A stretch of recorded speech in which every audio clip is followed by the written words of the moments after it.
चुन्नी नाम की एक भेड़ी थी। वह अधिक गरीब थी।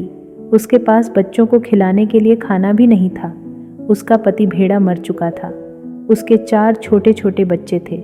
चुन्नी सुबह से लेकर शाम तक मेहनत करती थी, फिर भी वह खाने को जुटा नहीं पाती थी। चुन्नी ने एक दिन सोचा, अब तो गरीबी सहन नहीं होती। वह कुछ देर तक विचार करती रही, फिर वह उठ खड़ी हुई। उसने चारों बच्चों की ओर अपनी ऊन उतारी।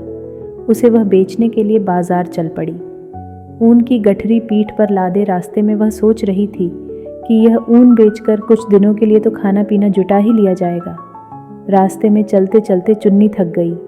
धूप भी कड़ी पड़ रही थी। उसने झरने के पास जाकर पानी पिया, फिर बरगद के पेड़ के नीचे जाकर बैठ गई। उसे तेज भूख लगी थी, पर पास में खाने को कुछ भी न था। विवश होकर पेड़ के नीचे लेट गई। वहाँ कुछ ठंडक भी थी। थोड़ी देर बाद चुन्नी को नींद आ गई। उधर से एक बंदर अपने बच्चे के साथ निकला। बंदर का बच्चा नंदू बड़ा ही शरारती था। वह दूसरों को अधिक तंग भी करता था।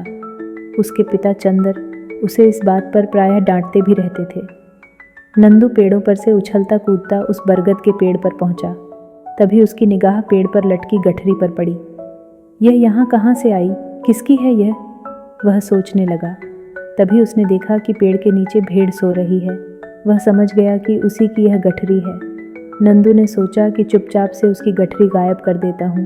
यह इधर उधर खोजेगी, रोएगी तो बड़ा मज़ा आएगा। बस फिर क्या था, तुरंत वह ऊपर की डाली से उतरा। कूदता फांदता नीचे वाली डाली पर गया। वहाँ से गठरी उतार कर फिर पेड़ पर सबसे ऊपर जाकर बैठ गया।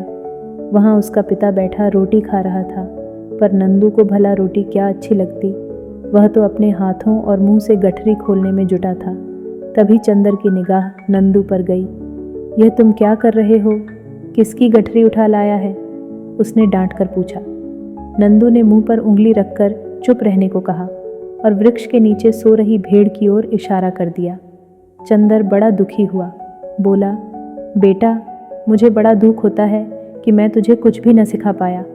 तुम दूसरों को तंग करके मज़ा ढूंढते हो, पर क्या तुम नहीं जानते कि दुखी आत्माओं की कितनी बद्दुआएं तुम्हें मिलती हैं? तुम्हारे ज़रा से मन बहलाव से कितने प्राणियों को कष्ट उठाना पड़ता है। अपना यह तरीका बदलो, दूसरों का भला करो, उनकी सहायता करो, उनके चेहरे पर आनंद उल्लास लाने की कोशिश करो, उनसे आशीर्वाद पाओ। इन सब में जब तुम आनंद ढूंढने लगोगे तो यह तुम्हारा जन्म ही सार्थक हो जाएगा। तुम्हें अपनी अब की यह आदत बड़ी बाहियात और बचकानी लगने लगेगी। नंदू पिता की बातें चुपचाप सुनता रहा। तभी चंद्र ने उसके हाथ से गठरी छीन ली। उसे लेकर वह नीचे वाली शाखा पर गया। वहाँ उसने गठरी लटका दी। चंद्र ने देखा कि भेड़ बड़ी दुबली पतली है। उसकी हड्डी पसली तक दिख रही थी। भूख के मारे वह पैरों को पेट में दबाए पड़ी थी। चंद्र समझ गया कि उसने खाना नहीं खाया है। उसने अपने पास की दोनों रोटियां गठरी के ऊपर रखीं और पेड़ पर ऊपर चढ़ गया। थोड़ी देर बाद भेड़ की आंख खुली। आंखों को मसलती हुई वह उठ बैठी। भूख के कारण पेट चिपका जा रहा है, पर चलना तो पड़ेगा ही, वह बुदबुदाई। फिर उसने एक अंगड़ाई ली। झरने के पास जाकर फिर दोबारा पानी पिया। चलो आज पानी ही सही, चुन्नी ने कहा। फिर पेड़ के पास जाकर चुन्नी गठरी उतारने लगी। ये क्या? गठरी जैसे ही छुई तो 2 रोटियां उससे टपक पड़ीं। कहाँ से आ गई हैं? वह सोचने लगी। उसने पेड़ के चारों ओर घूमकर देखा, पर कहीं कोई दिखाई न पड़ा।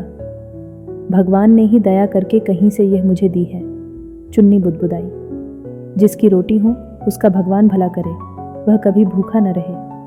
वह दुआएं देने लगी। चुन्नी भूखी तो थी ही, गपागप दोनों रोटियों को खा गई। खाकर उसे चैन मिला। उसका मुख संतोष से भर उठा। फिर गठरी उठाकर तेज कदमों से वह आगे बढ़ने लगी। क्या तुम्हें भेड़ की खुशी, उसके आशीर्वाद अच्छे नहीं लगे? बहुत अच्छे लगे पिताजी, नंदू कहने लगा। तो फिर आज से ऐसे ही कामों में आनंद लोगे ना? चंद्र ने पूछा। हाँ पिताजी, अब मैं अपनी गलत आदतें छोड़ दूंगा, किसी को भी तंग न करूंगा। यह कहते हुए नंदू अपने पिता बंदर के गले से लिपट गया। अभी आप सुन रहे थे डॉक्टर आशा सरसीज की बड़ी ही प्यारी कहानी मेरी ज़ुबानी, जिसका शीर्षक है सच्ची खुशी। यदि आपको मेरी कहानी पसंद आती है तो लाइक और सब्सक्राइब करें।